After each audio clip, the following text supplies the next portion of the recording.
What is going on, guys? Welcome to my channel, Hairlicious. If you guys are new, make sure to subscribe and stay tuned on hair loss news, hair transplants, and upcoming hair loss treatments in the pipelines. If you guys are fighting hair loss and you want to regrow it using non-invasive methods, look into something known as microneedling. So these are the microneedling devices that you guys see. It's going to help the scalp stimulate collagen production, induce stem cells for hair growth, and it's going to promote better blood circulation for the nutrients to get to the hair follicles. There's a lot of people who've actually had a lot of success in regrowing their hair, so make sure to visit hairliciously.com to get your very own. Also, I will be launching my laser hair cap, 272 laser diodes, which are scientifically proven to stimulate hair growth, so you guys can check that out as well. So today's video is actually going to be pretty interesting, and it's going to cover the topic that involves being able to cure hair loss, but at a huge cost. And if you guys haven't known by now, there is a way that involves being able to nearly cure baldness. It's not going to involve taking, different types of hair loss medications or topicals or getting a hair transplant, but something much more private, literally. So there is a way to cure baldness, but it's going to come at a huge cost, and it's literally going to cost you your 2 testicles, also known as castration. Yes, so castration is going to stop male pattern baldness.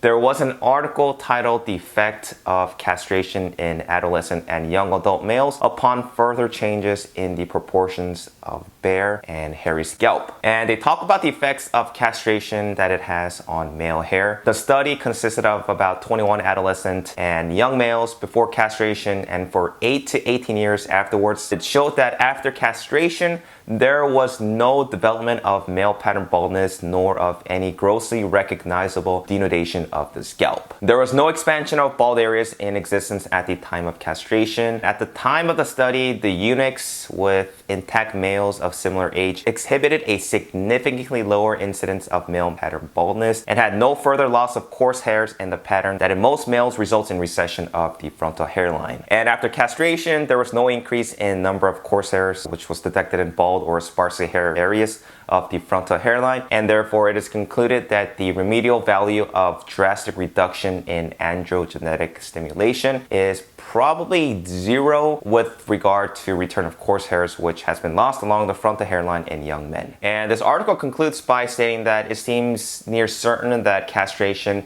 entirely prevents development or extension of male pattern baldness. So you guys have to wonder, why does getting your testicles removed halt hair loss? Well, most of the testosterone that is produced in men is located in the testes, with small amounts found in the adrenal glands. And since testosterone is an androgen, that means that it stimulates the development of male characteristics. Now, when castration happens, when they snip off your 2 testicles, nearly 95% of testosterone is reduced, with about serum DHT getting reduced nearly 70%.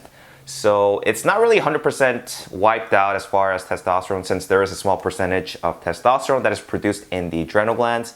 But with such low levels of testosterone in the male body, it's going to be really hard and unable to convert testosterone into DHT through the enzyme 5-alpha reductase. Therefore, it is going to be highly unlikely that somebody is going to progress with male pattern baldness, as it has been proven in multiple studies following men who have had castrations. So the other question that you guys might wonder is, if castration can stop hair loss in nearly 100% of men, why doesn't finasteride only have a success rate of about 80 to 85% in stopping hair loss? Shouldn't the success of, the rate of finasteride be similar to that of castration, since castration lowers serum DHT by nearly 70%, and we know that finasteride studies show that serum DHT was inhibited about 72% from 1 milligram of finasteride.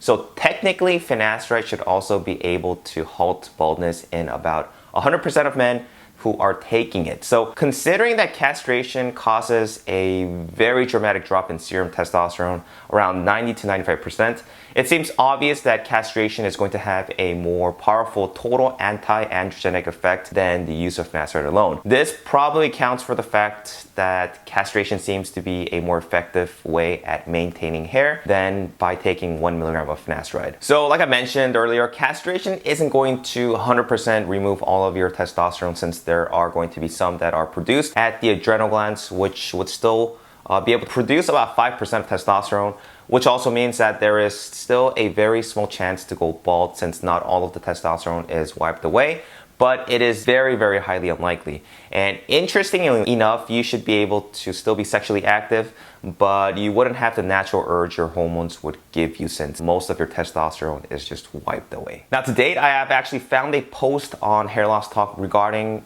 an individual who actually has claimed to have gotten castrated to halt baldness. So if you guys are interested in reading this, I'm going to leave the link to those who want to read about the whole thread. It's on Hair Loss Talk, so just check out the description box. I personally would never trade in my balls just to stop hair loss. You know, screw that. You can take away my hair, but you're not going to be able to take my balls away from me. So I wanted to give you guys a quick summary of the guy that went through this whole castration process and exactly what happened to this guy. And he says that he started balding when he was at a very young age, around 16 or 17. He was balding in the crown area, and obviously he couldn't get Propecia because his doctor said that, you know, he was too young to be taking Propecia. So he tried saw palmetto, he tried changing his diet, he tried no fap, and everything else that is known to mankind eventually made his hair loss worse over the years. And he also stated that men in his family were all bald by the age of 25, and growing up, you know, hair was everything to him. So he dropped out of school due to anxiety. He was bullied in high school, and after conducting a lot of research, he decided that his androgens, his testosterone, was the main cause of hair loss. So he decided to go ahead and shut down his own androgen factory, you know, aka his testicles. And the scary part about this whole ordeal is the fact that he castrated himself at home. Yes, he castrated himself at home without going to a hospital. So he was scared of bleeding and obviously complications, and he claimed that the safest method he found was to inject hydrogen peroxide into the testicular capsule, which caused necrosis and gangrene. And then after a few days, he decided to visit a urologist who deemed that his testicles to be severely damaged and non-functional, and the doctor agreed to remove his testicles surgically due to the complications that he faced. And he started to take androgen to regrow his hair. He also claims that his last blood test results showed that his testosterone levels was 97% lower than before castration, which seems to make sense because other studies do indicate that men who have actually had castration done showed levels of castration showed levels of testosterone that was lower to about 5 to 10%. So this is simply crazy, and it really shows the extent that some people would even go through just to stop baldness and to get hair. And as I said, there's no way that I would jeopardize my life, you know, let alone my testicles, just for the sake of hair. Sure, you know, I would do what it takes to keep the hairs that I have, but I would never have imagined that, you know, or I would have never imagined doing something like this guy would have done. So I'm not sure if this guy is telling the truth or not, but you know, this is something that can be credible. And honestly, all you had to do was to take estrogen and a testosterone blocker, and he could have been able to keep his hair and his balls.